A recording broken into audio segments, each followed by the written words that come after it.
Welcome back to Blood Bowl 2. I'm Kyle, I'm Jay. and today we're going to talk about some Norse teams. First up, we have a Norse Standard team. Let's look at this team roster.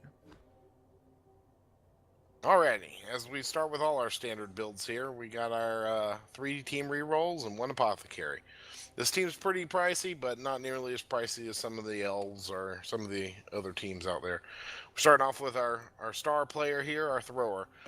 Movement speed of 6, strength 3, agility 3, and armor 7. He's a little bit on the soft side. He's going to get taken down pretty hard. But with access to the passing trees, that gives us the ability to hit leadership and all the other fun stuff. And like most players on the Norse team, they all come with block, just about. Alright, next up we have the Yetis. Alright, these guys here are deceptive. They got that frenzy, they got that 4 strength and movement speed, 6, 8 armor values, pretty, it's pretty okay. Agility, they're not moving the ball.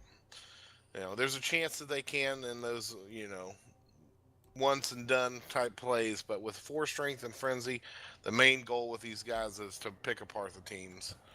Yeah, I would use them to hurt people and not to score. Now, the reason these runners are on our team is because they got movement speed of 7, strength 3, agility 3, armor 7, still pretty bad. But the main reason is dauntless here. You're going to put these guys on your front line and not use them like traditional runners. These are going to be your headhunters. These are going to be the ones that are going to be taking down your bigger players, your black orcs, your big guys. That dauntless is going to play a big part of it. And once you get these guys leveled up, they have access to the agility trees, which means they're going to be able to pick up, dodge, and then they'll have that wonderful block dodge combo. The old blodge. Yep. Next up's the lineman.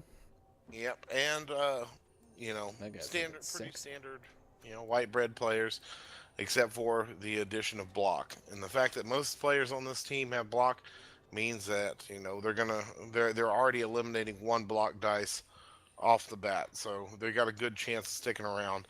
But that armor 7, that means if they do get hit, they're going down. Yeah, it's definitely a trade-off. I like playing Norse though. I think it's pretty fair. Yeah. Okay, we have a Norse Agile team we're going to look at here. Let's check out this team roster. All right. We got our standard here, which is 3 rerolls apothecary. A little bit extra moved in the fan factor because we like to be famous. Starting off at the top here, we're going to highlight these runners. These runners are going to be a big part of this team. Again, as we said before, we typically put them on the front line, but they are our fastest unit.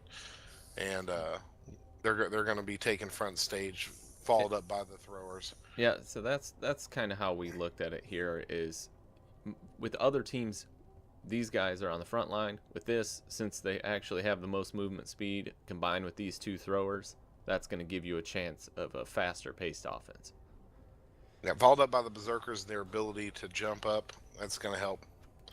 You're going to be able to get some forward progression on the ball, and your linemen are going to be able to tie up whatever they got out there for at least a little bit.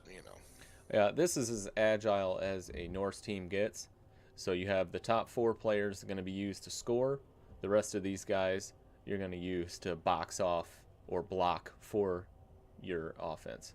So, yeah, your berserkers are going to be putting in there and doing blitzes. Because with jump up, they'll be able to jump up and then make that long blitz. And up next, of course, we have a Norse Bashy team.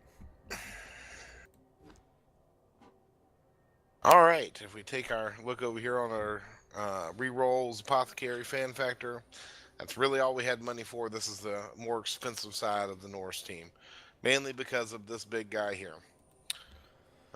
We're sitting here on the Yeti, 5518. Not one of my favorite big guys, but he's pretty fun.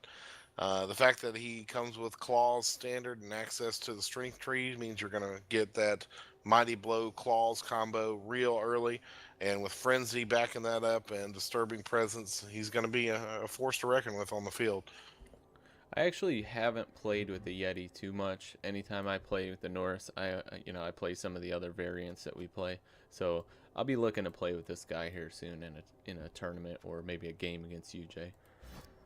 Yeah, he's fun, but he's not one of the better big guys. But he does, like I said, he's got early access to that strength tree. He's going to pick up mighty blow, and then he's going to start killing players. All right. So in the last segment, I accidentally called these guys a Yeti. What are these actually called, Jay? Ulfenwerns, See, you right? see why I called it a Yeti? Yeah. Now my pronunciation may be wrong there because I'm, from America and speak terrible English. So, From but the yeah, we've already touched south. on these guys. They're pretty good. All right. Next up, we got the Berserker. Yeah, these are fun guys here. They got 6 movement, 3-3-7. These are pretty much standard stats for a Norse player with access to general and strength trees. They come with block, frenzy, and jump up.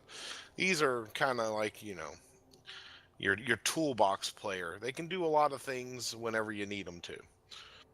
Yeah, they kind Unless of you, they kind of remind me of like a what is that? The witch elf or the yeah, they're very similar to the witch elf, minus the dodge, and then you got block. So. yeah. The trade-off's going to be the same once they level up. They're going to be very similar. Well, except for this one does. This one has a little bit of trouble picking up that agility slot. Right. All right. And last but not least, oh no, we have a runner. We have a runner. And Yeah, this, again, the runner here, he's just to pad out the front line. That Dauntless is going to be able to give you that little added bonus whenever you're trying to take down some of these bigger fellows out there. and the rest of a white bread lineman. Yeah, good lineman, but you know, the trade-off is armor for a negation of a dice, and that it's arguable which one's better.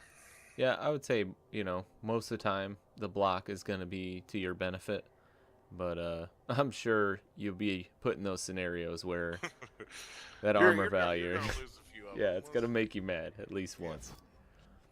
they're gonna trip and fall and die. Yep. That's my general synopsis of them. Last but not least, we have our Norse Snowball team.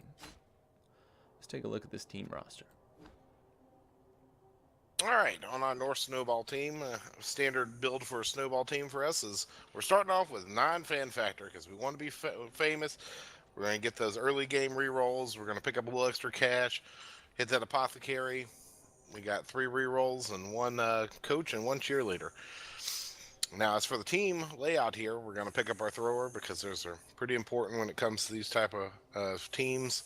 We got to be able to move the ball. And we got 1 runner. That Dauntless is going to come in pretty vital because we don't have a lot of pushing power. And the rest are going to be linemen. And this whole team has block on it. So we're going to be able to do some fun stuff with it. And it's a pretty inexpensive team. This team, you're going to lose players left and right. But you should be making enough cash that you'll be able to just keep rotating in new players. We got 12 players, so we already got your first casualty taken care of. Yep, that's a freebie. Yeah. Yeah, this is a fun way to play Norse. If this is your first time playing Norse, give it a try. It's pretty fun.